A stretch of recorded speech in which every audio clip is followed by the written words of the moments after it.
Hey everyone! I'm so grateful to share this story with you today. It's been on my heart for several months and I think it has so many gems in it. This story is about an experience I had when I was actually sitting with ayahuasca. And for those of you who haven't sat with a psychedelic like that, it's very easy to connect with source, with spirit, with your higher self, with your guides, with truth. And I have to share a little background before I tell the story. My father passed away in a car accident when I was 6 years old. And my father was a very special person to many people and also totally human and totally imperfect. I had a really special bond with my dad and I cherished him so much, mostly because he really leaned into the role of father in the sense that he taught me how to be safe, how to be responsible, how to have integrity. And he also loved us children so much. And you could feel his love. It was so warm and palpable. I spent my life from the years of 6 when he passed away until 47, carrying a lot of grief and sorrow over missing my dad. And I had always kind of hoped in my heart since I started this journey 2 years ago of hearing the voice of spirit that one day I would hear my dad talk to me. It was kind of like a dream. Anyway, I went into this ayahuasca ceremony and it was really on my heart to work with this grief about missing my father and that deep sorrow I had been carrying all those years. Actually, I need to back up a little bit. I learned in the years I was working with ayahuasca to shift from becoming really passive in my work with the medicine to becoming more directive. And that was the case with this ceremony.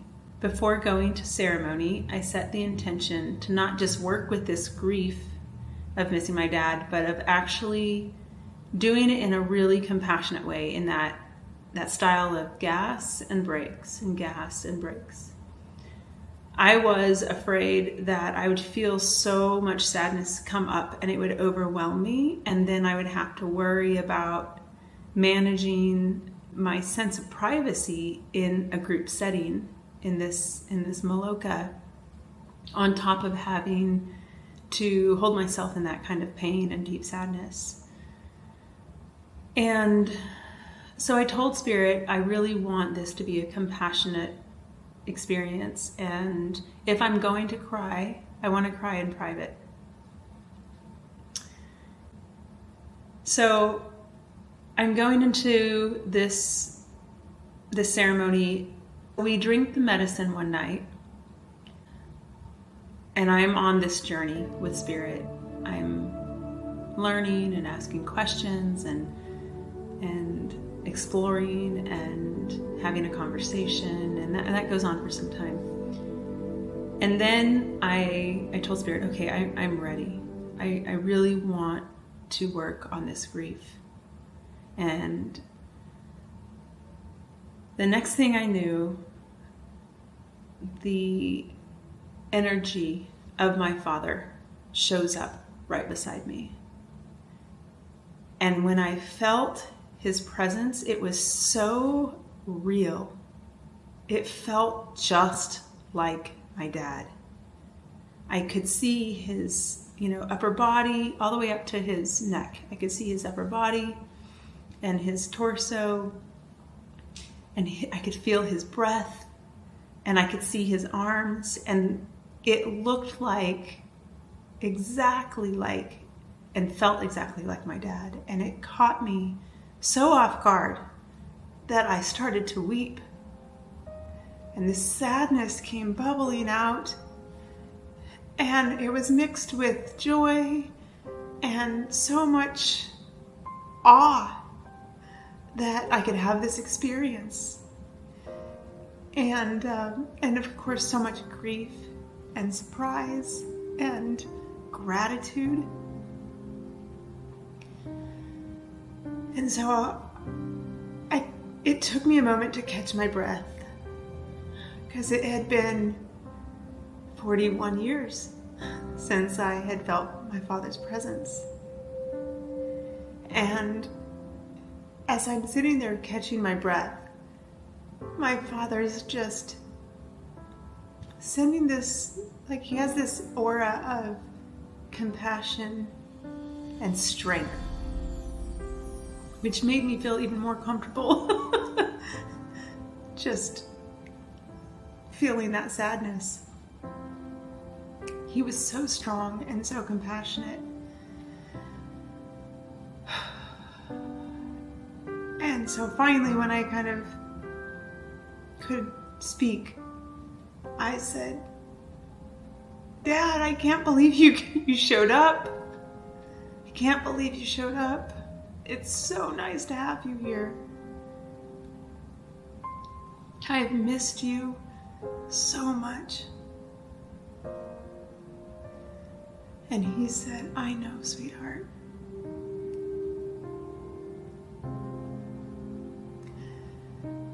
And I went on to say, "It has been so hard to go through life without you.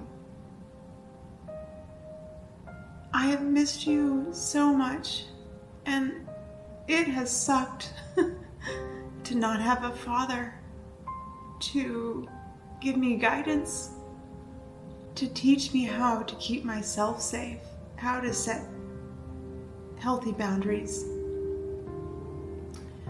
You know, fathers are so good at that protector role, right?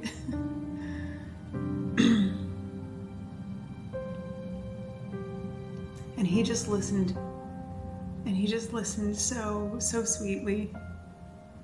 And I was weeping and weeping and weeping, and the pain was coming up out of my body, out of my heart, and my throat was tight. And I just kept holding myself in that pain. And I probably wept for about 10 minutes. And then I was like, okay, this is all the sadness I can take today. I gotta shift gears. And then I remembered something that Spirit taught me, which was, it just felt like the natural next thing to take my conversation with my dad to. It felt very balanced. And so I said to my father, "Dad, I don't want to just focus on the sadness. I want to focus on the love too." And so I said, with that, tell me what you would have done with your life if you were still alive.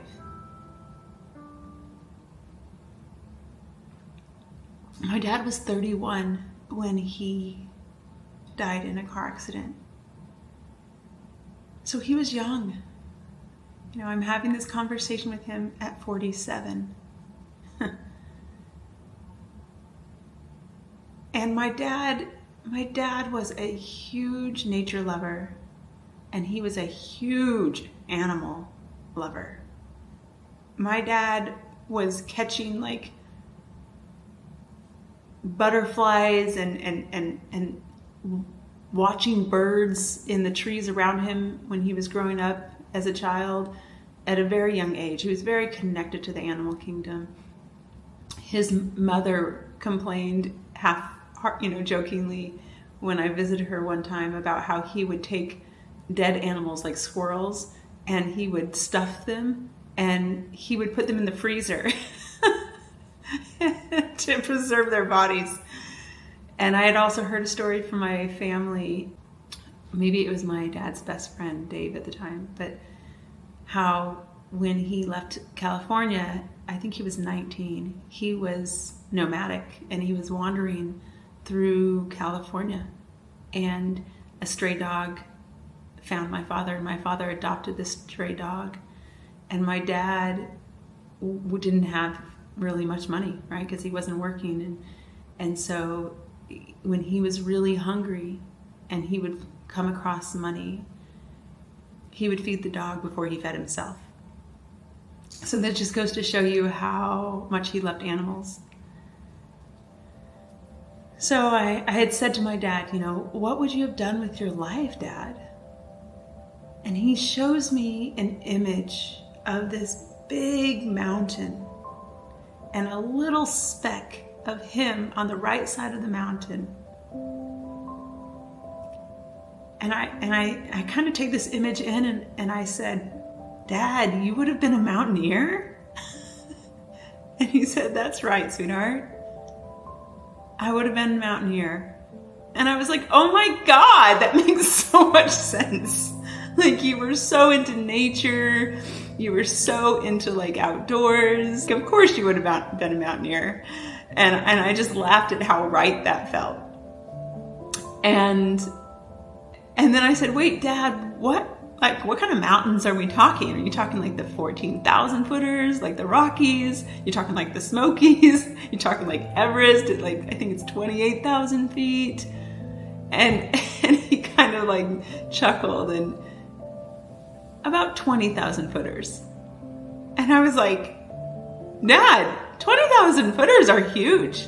There aren't many of those in the world. You have to go looking for those. And he said, that's right. And then he zooms me in to the image of him hiking this mountain at 70. And I'm right up close to him, close enough to watch him and hear him breathe. And he's focused, and he has this walking stick, and he's looking down, and he's taking one step in front of the other, just kind of plodding away at this mountain, this 20,000 footer. And I said, Dad, what would you be looking for on those mountains? And he said a phrase that I use to describe what I do when I'm working through a problem that's very important to me and very challenging. And so he says, I'd be working it out, sweetheart. I'd be working it out. And I was like, you'd be working out your trauma, Dad? You would be working through your difficult, conflicted issues? And he said, that's right, sweetheart. And then he said, and I'd also be asking the big questions. Whew, which just resonated because my dad was definitely an existentialist, and I have always been definitely an existentialist from the time I was, 5. I'm asking all these big questions, right? As many of us do, especially as children.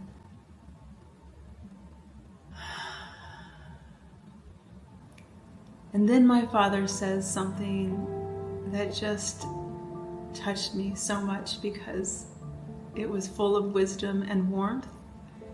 He said, sweetheart, whether people know it or not, everybody just wants to go home. And then he said, it's just so natural to go home, honey. And I laid there thinking, he's talking about my spiritual journey to my heart in this lifetime. It would take me another day after that evening ceremony to realize he was talking also about his death. I had always viewed my dad's death as tragic,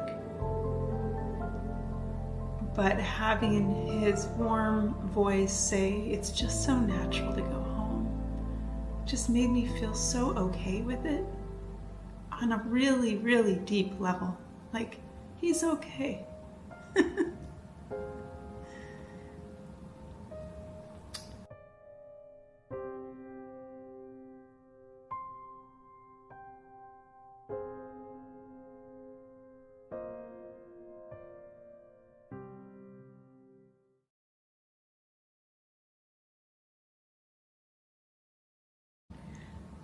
A couple mornings after I got back from that ayahuasca retreat,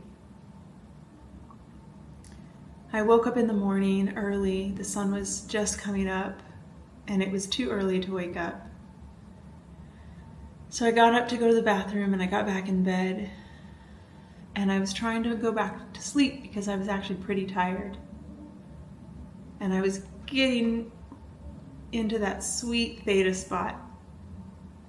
And I was starting to hear snippets of other people's voices, conversations, thoughts around me. And I was trying to ignore them so I could go from theta into delta, into dreaming sleep. And I swear I was so close to sleep when I heard something that made me wake up.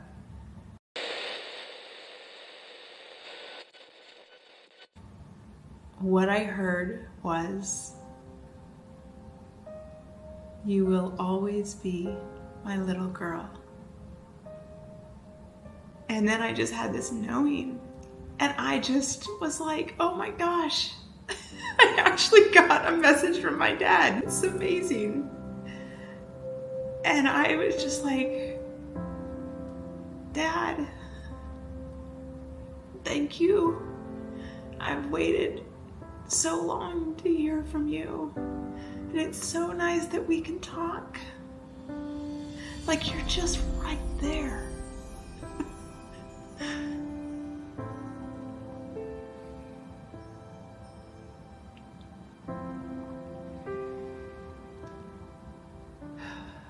And then I was like, "And yo, I'm super tired and I gotta go back to sleep. So peace out, Dad. Come visit me another day." And I went back to sleep.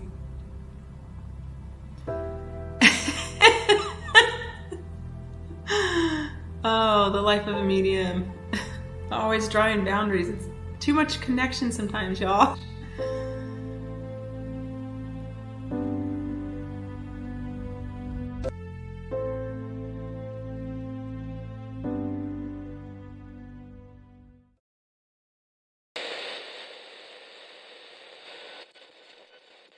Then a couple days went by, maybe a week.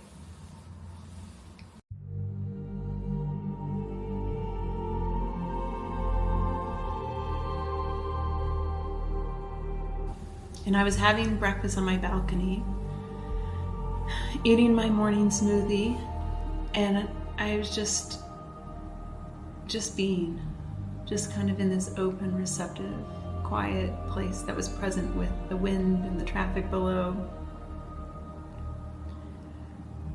And that interaction of my dad in the morning coming to me and saying, "You will always be my little girl," I remembered that connection, and I thought, wait a minute, there's something here. There's something here to really process that I took for granted when it first happened. What is this? What is this? And so I allowed this curiosity to guide me into kind of feeling into the implications of what that experience means. And I thought, okay, do I really believe that that was my father? And I did. If that was my father, I thought, what does that mean? We're talking, we're communicating. And he dropped his body, 41 years ago. And I thought, how can we communicate if he's not in form anymore? And luckily I know enough about physics, and I've read about astrophysics my entire life. And I realized, oh my God, it's the unified field. He is communicating to me from the unified field. And I had already kind of assumed that Brahman, Buddha nature, Christ consciousness, Allah, spirit is in everything and everywhere. And I already thought about spirit as that unified field. But that interaction, for me, it deeply confirmed that everything that ever happens is present in this unified field. Not only present, but it's recorded forever. And sometimes, somehow, some way, through grace, we're blessed to be able to connect with that unified field and information in that field. I also thought about how black holes have memory. And if you throw an object, say I throw my cell phone towards a black hole, once it hits the event horizon, the black hole records every object ever going into that black hole. It takes like an imprint of it. And I think that's consciousness, right? It's consciousness that's recording everything that's ever happened. And then I realized, more on a heart level, my dad isn't gone. My dad is right there. He's right there. And so is everybody who I've ever loved. My grandfather, who I was really close to, my grandmother, my other grandfather, and so many friends who've dropped their bodies in beautiful ways and tragic ways. They're all right there. And it really gave me this deep sense in like every cell in my body of peace. And I have never felt the same since. It has changed the way I feel about loss. And I really know now from that experience that when you love someone, that love goes on forever, literally forever.